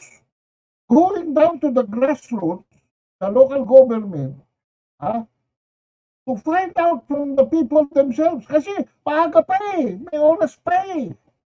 Kung ano talaga ang pangangailangan ng mga tao at kung paano siya, kung siya ay magsisilbi man, ay relevant ang kanyang pagsisilbi. Yung governance niya ay tutok. Itong bastos na si Duterte, sino niya yan? Para kunin ang inyong suporta and affection para siyang teddy bear. He's our favorite tatay, he's our favorite lolo. Kaya okay lang. Sige tay, mura-murahin niyo ako. Tay, kailangan ang matrikula ko nasa oras. Ang pagkain ko 3 times a day. Here is a president who may not be polished, but he provides for a country. Kaya tas-tas ang rating niya eh. Kaya mga tao nakaka-identify. Sisimula pa lang ang lockdown. Andiyan kagad yung 10 bilyones. 1,000 kada tao. Hindi sapat. Pero, in-anticipate na niya ang pangangailangan ninyo. Na kahit pa paano, nakatulong sa inyo ang gobyerno. Kasi whether socialismo yan o kung anumang ismo yan, ang suma total, nasa tao pa rin eh. Kasi hindi naman pare-pareho laki ng ating pamilya. Hindi naman pare-pareho ang ating kayamanan sa bulsa. Kaya kailangan din natin ng giya. And as a nation, ito si Duterte, hindi naman 100%, pero above average, napagsilbihan niya ang pangangailangan ng ating bansa. Kaya mahal siya ng tao. Ngayon, may mga kandidato, aatakihin siya. Ganun-ganun, personally siya. Hello! Hindi naman siya tumatakbo presidente. Bakit siya pinupukol ninyo? Kaya tablat-tablat ang nangyayari sa inyo. Hindi win-win. Tablat-talo ang nangyayari sa inyo. Oh, And that is what happened to Pacquiao's numbers. No? 2% approval rating. Net approval rating. okay. And negative 14% trust rating. Ah, Now, how can you now launch a presidential campaign with such bad numbers? Magsisimula ka uli. So, Okay. Sandali lang. It's almost 7:30. Ilang anunsyo lang. Nagpapasalamat tayo po kay Fernando D. period, no? For 200 pesos sa GCash po natin. Si Dizon pala, Fernando Dizon. Maraming salamat, Mr. Fernando Dizon. At paalala din na kung di pa kayo pirmado at yung mga kapatid, kapamilya, mga kamag-anak hindi pa nakakapagpirma sa petition po natin for the WHO to investigate the Fort Detrick in the United States. Please text your name and email to 0956 431 3643 at ipipirma natin kayo dito sa petisyon o pwede kayong tumungo sa change.org at hanapin po ninyo yung petition change.org probe Fort Detrick. And we're trying to build up. We're now maybe over 500 na. The next target po natin 1,000, matapos noon 2,000, So tuloy po lang natin, tulungan po natin ang ating global petition. Ang China nag-submit na po ng 25 million. Tayo hindi naman tayo nag-aambisyon ng milyon, libo lang po. Iabutin po natin yung ibang mga target po natin. At paalala din yung nasal spray ng virgin coconut oil. If you want to get some, I think there are some comments here na wala silang makita sa Mercury. Maybe we can get it from Coco. Ito po ay website ng Mrs. ko para sa pag-distribute ng mga virgin coconut oil products. Ang pag-iinom din po ng gata, may virgin coconut oil po yan, malakas na depensa po sa anumang klaseng virus including COVID-19. But siyempre, wag po kayong magpa-expose dahil kayo naka-virgin coconut oil lang, no? Kailangan mag-maskara, social distancing, tuloy-tuloy po yan. No? But sigurado pong makakatulong at nag-a-attest naman si Carlo Nograles sa kanyang mga patalastas sa government station, no? Na effective ang VCO, Virgin Coconut Oil. Maraming magandang comments po rito but we'll go back to our discussion. So, ang tanong ko kay Kaado before I go to Kamauro again, wala ka bang comment dito kay Lacson? Wala na rin ba ito? Ako may comment. Sige, maestra. Oo. Di kasi yung Lacson na ang ano po nila nakakatawa. Kasi parang sabi ni Lacson, ipapahiram niya si Soto as a common VP. Parang so, ang mangyayari, kung tatakbo si Lenny Robredo, si VP Lenny, si Lacson tatakbo, ang common VP nila ay si Soto. So, yun ang proposal. Tapos ang proposal pa, parang may unification sila na sinasabi para daw unified sila against to the administration candidate. Pero parang si Robredo, inayawan niya.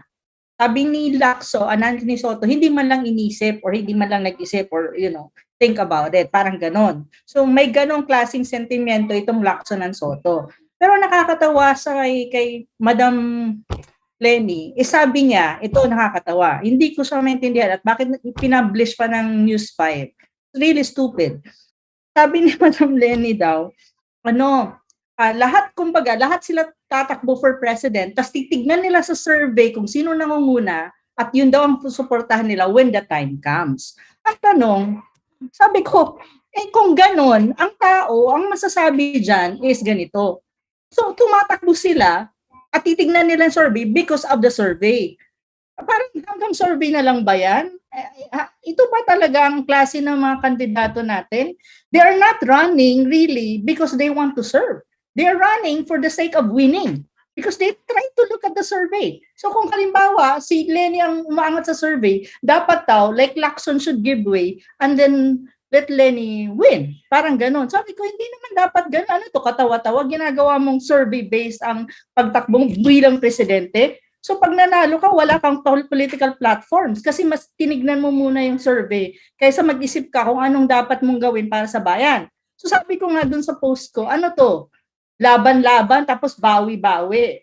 Hindi ito about the country. Yun yung problema ng Lacson, Lenny at saka Soto kasi parang they're trying to make a united front but nag-collapse yung united front. Kasi si Lenny, Lenny still has this pag-asa or meron pa siyang hope na in a way, tatakbo siya siguro pagka-presidente, pero tinitignan din niya kung viable siya. So, Okay. may ganon na may sharing pa sila kay Soto, which hindi na nga nag-prosper. Sa audience natin, maraming BBM talaga, no? At Siyempre. nabanggit ng ilang mga comments dito, yung kanyang interview sa Karambola. Yes. Napakinggan ko rin yung kahapon, ano? Kalmado si BBM, malinaw yung kanyang mga ideas sa agriculture, paano harapin yung ibang mga problema. Very presidential ang dating niya, no? And so as Kaado says, he is timing his move very well, and his presentation.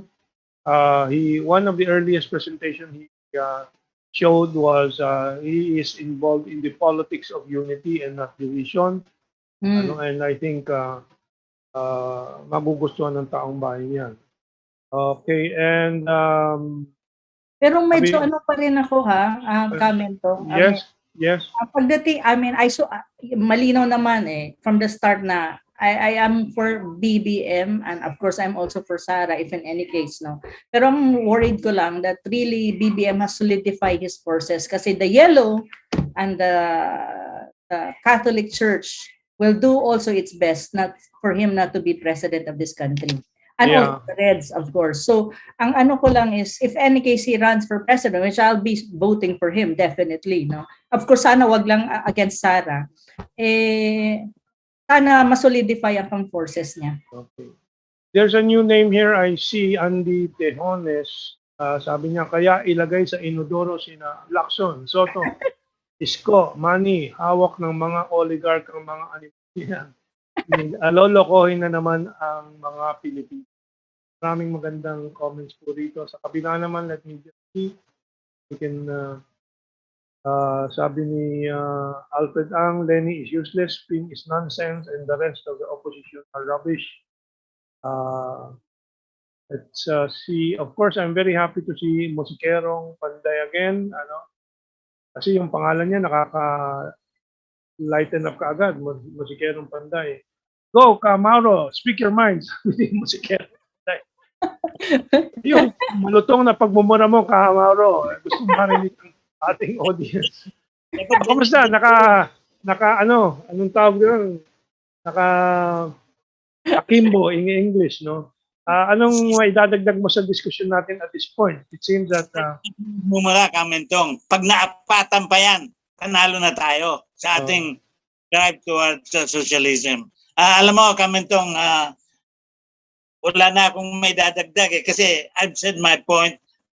I don't have any stake dito sa idea of election na ito.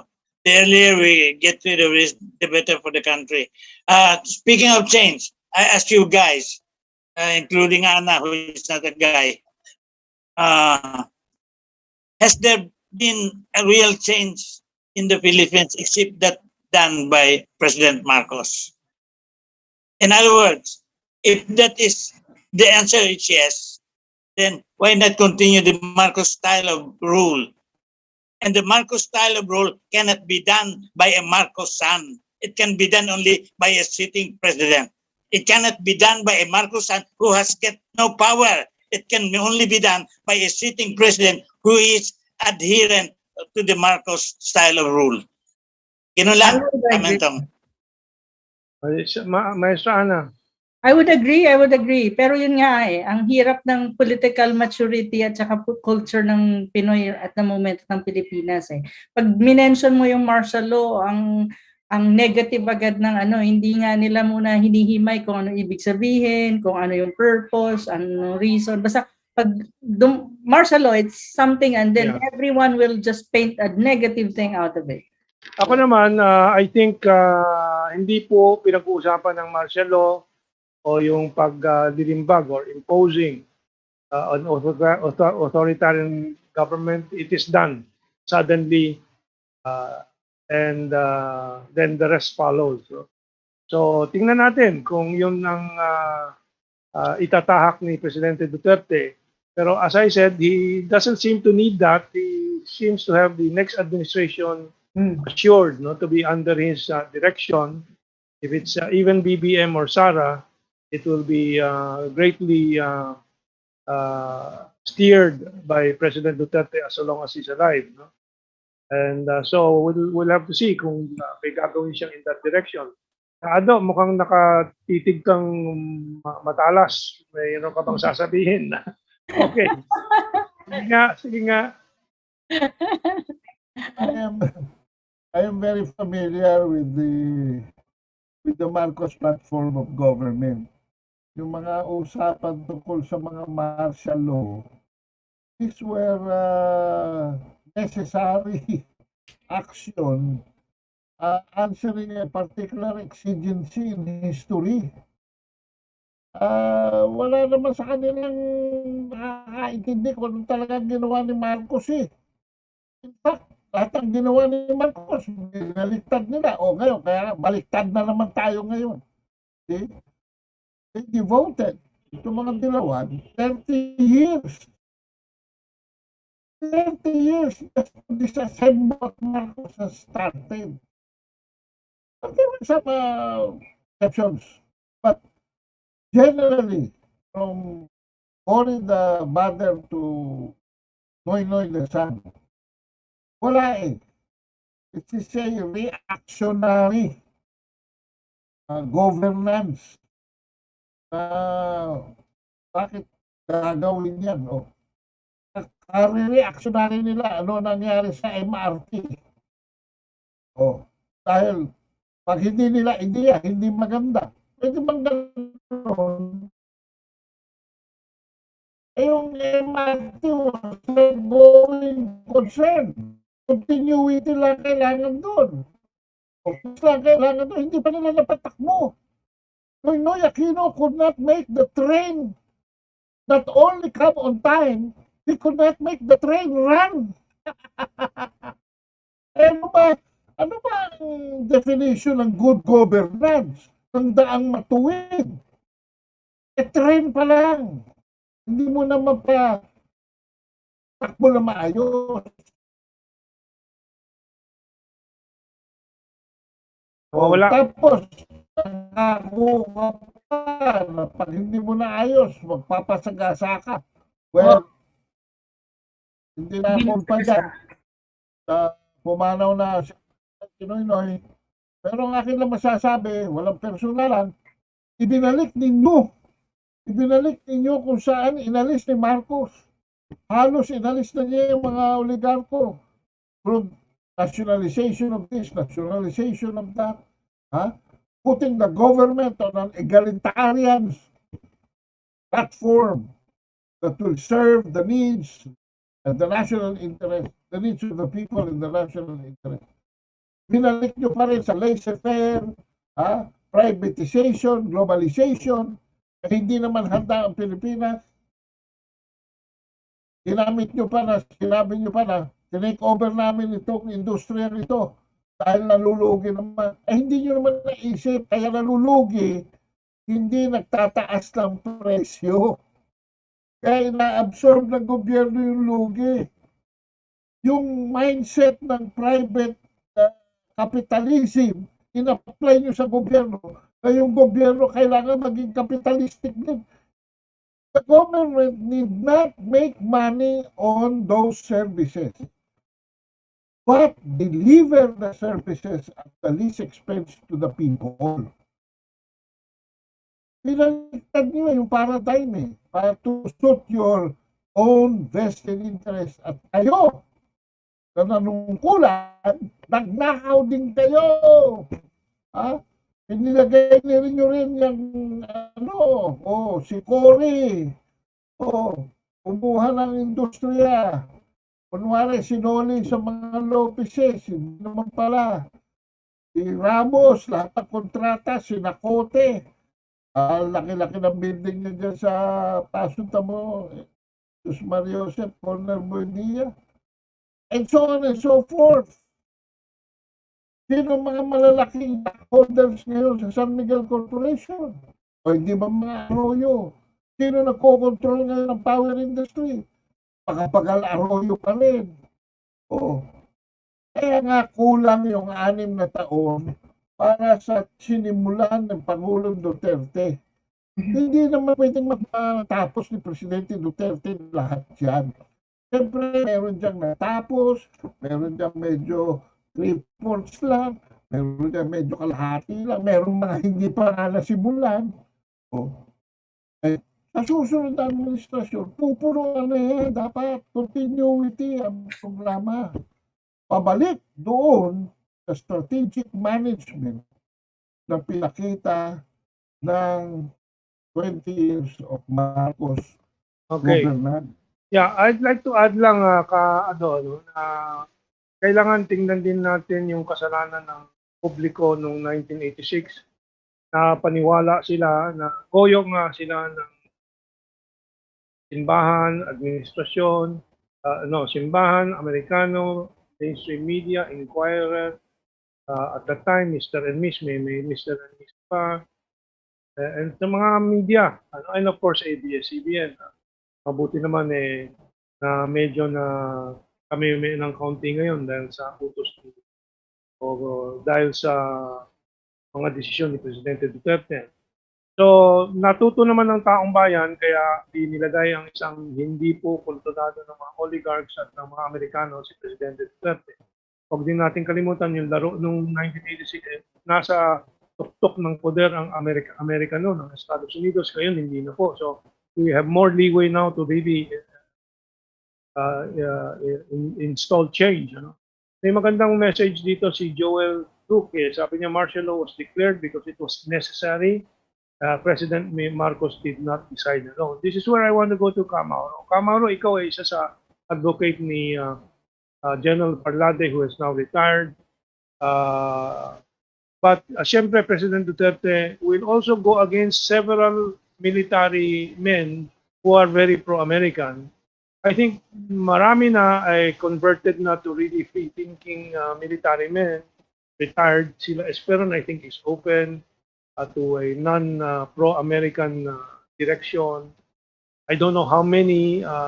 Si Lorenzana, nagta-tightrope, naglalaro, pero I think meron pang red, white, and blue stars over you or something like that. No?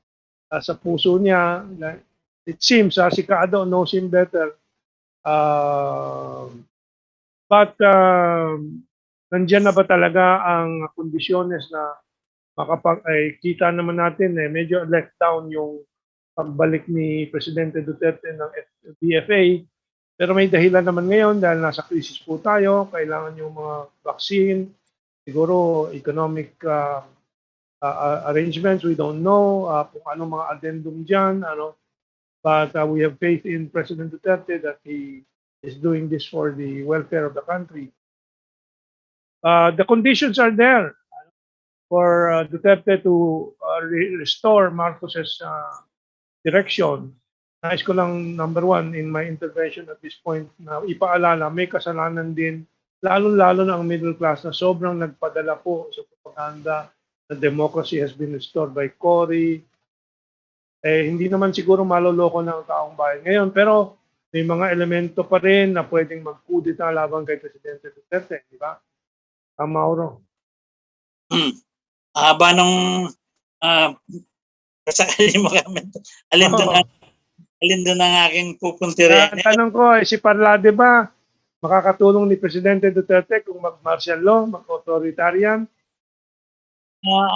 these are positive statements that I gathered from the general.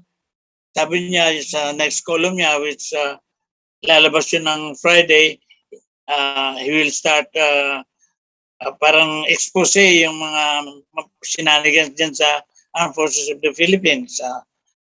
Isa pang indication dyan, yung kinausap siya ni Senator Bongo, tinatanong siya kung willing pa siya tumanggap ng tungkulin sa gobyerno after his retirement. And he said, open naman ito. Sabi niya, salamat. Anyway, tungkol sa, I'm not privy to any understanding or arrangement between him and the president. But ito lang gusto kong puntuin dun sa mga nauna kong sinabi. Isang reservation ko lang ngayon, yung pagbawi ni Presidente Duterte dun sa kanyang abrogation ng BPA. Lagi kong panuntunan na ang isang presidente sa Pilipinas ay pro or anti-American by his attitude toward the existing military agreement between America and the Philippines. Nung inabrogate ni President Duterte ang BPA ng August last year, matuwa ako doon. Doon na talagang bumuelo ang aking damdamin pabor kay Presidente kasi alam naman yun ang ating pangarap eh. Sabi ko, 1 down, 2 to go. Ang sabi ng 2 to go, andun yung Mutual Defense Treaty, tsaka yung EDCA, yung Enhanced Defense Cooperation Agreement na nagtatali pa rin sa Pilipinas sa Amerika. So ang patunay kung si Presidente Duterte ay pwedeng tumuloy doon sa senaryo ko ng Marcos style of rule ay kung gaano kalakas ang kanyang determinasyon na kumawala sa pundiyo ng Estados Unidos. Kung yung determinasyon na all the way, saludo ako dyan. At dapat tayong, kahit apat tayo rito, tayo dapat maging determinado na isulong ito hanggang sa magtagumpay. No? Ngayon, kung hindi niya pa rin babawiin yung kanyang pag-recall sa BP, medyo, teka muna, mag-iisip ako diyan, no? Okay. Teka muna, kaya ba talaga yung Marcos style of rule nito? Kasi si Marcos style of rule was made in defiance of the United States. That was clear, ano? Noong 1982, doon unang idineklara ni Presidente Marcos na iniiwan niya na yung yung military arrangement with the United States. Sabi niya kasi, pag nagkagera kami dito, pag nagkagera kami sa Pilipinas, kayo pupunta pa kayo sa Senado, pupunta pa kayo sa Kongreso, at kukunin pa niyo approval para makipagkampi sa amin. Samantalang kami doon ay pinagpapapatay na. So, ibig sabihin, as far as being anti-American is concerned, na kay Marcos yun. Ang tanong ko ngayon, na kay Presidente Duterte, bilhin ba ngayon yan para ma-upheld yung mga lahat ng sinabi ko kanina? Okay. Before I go to Madam Ana, kasi may ngiti si Madam Ana, mukhang may sasabihin. Sabi ni Anita Runar, I suppose that's the pronunciation, tama si Kamauro. Tapos si Jude Pam, o Parn, sabi niya, saan po mababasa ang column ni General Parlade? Sa Manila Times, ano? May regular na araw ba siya? Friday. Every Friday, so sa Biyernes. So 2 days from now, tingnan niyo Manila Times, nandun po ang article. Yes, Mauro, go ahead. Pwersa Diaryo ng Pilipino every 1st and 16th of the month. Sa Pwersa ng Pilipino. Tama ba yung diaryo mo? Okay, Oo. Na may website din ng Pwersa ng Pilipino. No? Hanapin po ninyo. And then, let me see what else can we here. From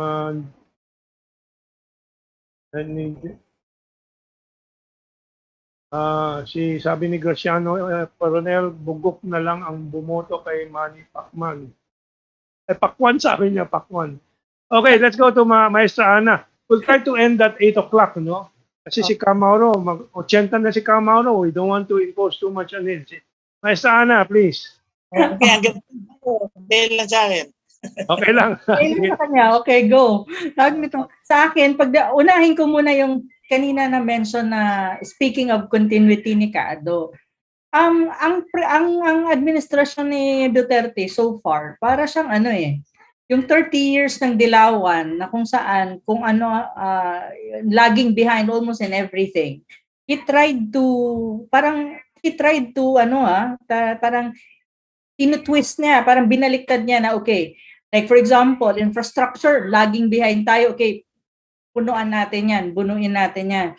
In terms of insurgency, Diyos ko, grabe. Walang nangyari in 30 years. Ngayon, ina-address niya, which is very successful siya, 50 to 60%. No? Very successful ang anti-insurgency as against the CPP, NPAs. Pagdating sa drugs, muntik na tayong maging narco state. So, pinocus niya yon. So what this administration was trying to is parang inikot mo yung going to a dark future, inikot niya, no, para magkaroon ka ng ibang direksyon para sa development progress ng country. Ganun ang ginagawa ni Duterte. Iniikot niya yung ruleta na mapunta tayo sa mabuting future ng country. Pero yun nga ang mahirap kasi nga may election tayo in 6 years, hindi yan kaya. That's very impossible for a 6-year, for a one term to do everything in one go. Kasi hindi ho yan magic na isang araw lang meron ka ng lahat nandiyan na hindi. It's a work in progress, it's continuous, at saka marami syempre in betweens dyan at maraming nangyayari every day. Pero yun ang maganda lang sa administration na to, nakalay ang ground. Kumbaga lahat ng dapat ma-put in place ay na-put in place. Like for example, isa pang example, free tuition sa universidad as long as it's public and state institution na educational institution, free yung tuition. Pero still, it's not enough. The next administration, kung magkakaroon man ng election, which ayaw nga ni Camaro, kasi nga, totoo naman din, no? Ano ba ang gagawin mo sa election kung ang mga pagpipilian mo is the same lang naman, karamihan of them are trapo, so what's the point? So, pero ang free tuition nandyan na. Pero ang isang dapat tutukan ng next administration if magkakaroon tayo ng ganun is yung quality of education. Kasi, I'll be honest with you, the quality of education of the country is not yet there. So, kailangan. Kasi we need to, if our country wants to be progressive, you need workforce na mag-invest ka talaga sa workforce mo. You have to make your workforce better. Better in a sense na skilled and educated and have really the proper specialization. So, nandiyan na yung free tuition. Ang next administration has to put on quality education. Yun ang focus. Build. May mga natapos, mayroong hindi matatapos. Ang next administration has to continue this trend, no? Kasi infrastructure development is very important para tayo magkaroon ng connectivity at magkaroon ng yung economy natin mas vibrant. Pangatlo is yung anti-insurgency. Hindi ko alam kung matatapos yan Pero malaki na yung nagawa ng nitong administrasyon. The next administration has to continue that. The drug problem has to be addressed. Malaki ng surrenderies, bumaba ang crime rate, pero still it's not a perfect thing kasi it has to be worked out over and over again. So kung ganyan ang paradigm at ganyan ang nangyayari sa bansa, na yung ground, naka-lay ang ground na nandiyan na i-put in place ang framework, ang different laws. Like for example, sa economy, andyan yung create, andyan yung fees. These are recovery measures Pero ang tanong, kung ang ipoboto ng ating mga kakabansa, yung mga kandidato who are actually at this early, sinasabi na tulad ni Lenny na dapat mag-end na at mabago na ang panunungkulan daw at Duterte administration yung way of governing the country. Sus Maria Jose, asan yung continuity na hinahanap natin? So, puputulin na naman, i-reverse na naman. Saan tayo magpupunta? Magulo yan Okay. Ano nangyayari sa bansa natin? So, ang ko lang sa ating mga kabansa, the word continuity, hindi lang siya simpleng bagay. It's really a big issue na dapat tingnan natin sino ba talaga sa mga kandidato sa higher post ang magtutuloy ng mga nasimulan para umusad po ang ating bayan. Yun yung kailangan ninyong tingnan. Sino sa kanila? Sabi ni position. Maestra Ana, sabi ni Arnel Batang, kaya nga, Kaana, kailangan talaga wala munang eleksyon. Tama.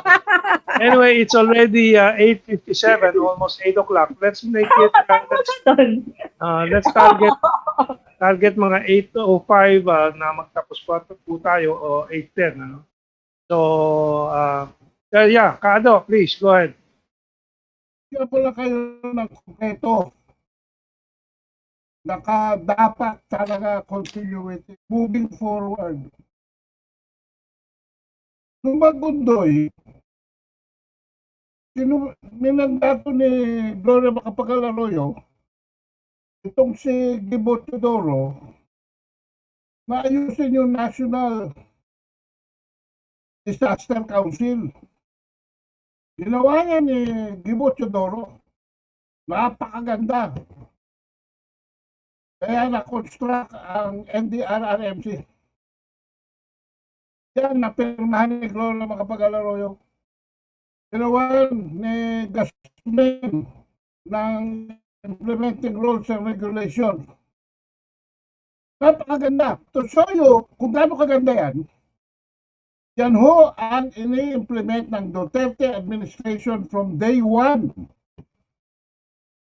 NDRRMC, National Risk Reduction and Monitoring Council. Kung yan ay magaling, bakit nangyari yung nangyari sa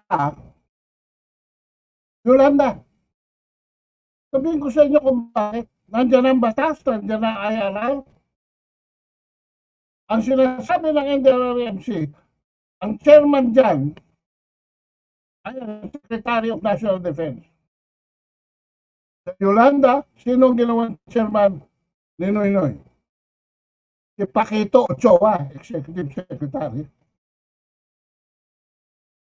Yung implementor ng response ay dapat DSWD. Yung si mapakala nun, yung may kulay buhok. Sino ay nilagay ni Noynoy? Si Marojas. Dapat sabi, may batas na, maayos na, nag-reforma na lahat. Si Noynoy, nung darating ang Yolanda, nag-improviso pa. Hindi niya in-implement yung NDRRMC. Tell me, ano nangyari sa Yolanda? Yan mga kabansa ang sinasabi ko. May mga reforma na, may mga tao naman na gustong tumulong, may mga taong matalino, ginagawa nila kanilang share. Sa ating gobyerno, napakarami hong magagaling na tao. Maliwala kayo sa akin. Ang puso ay nasa tamang lugar. Pero pagdating ng mga politiko, pinapalta nila mga estilo, nag-i-improvise sila along the way.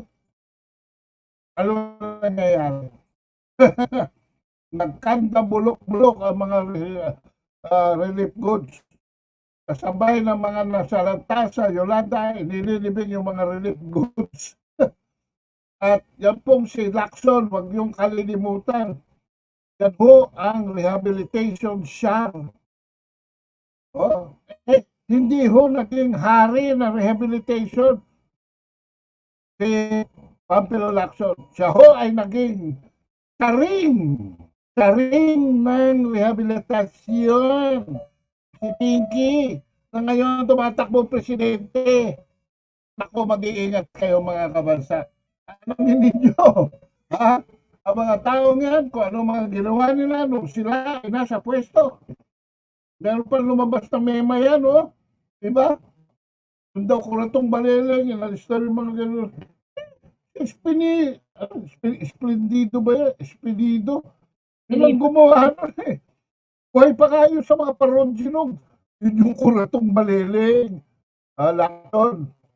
Na si Duterte rin ang dumurog. Pero, ano ba tawag na?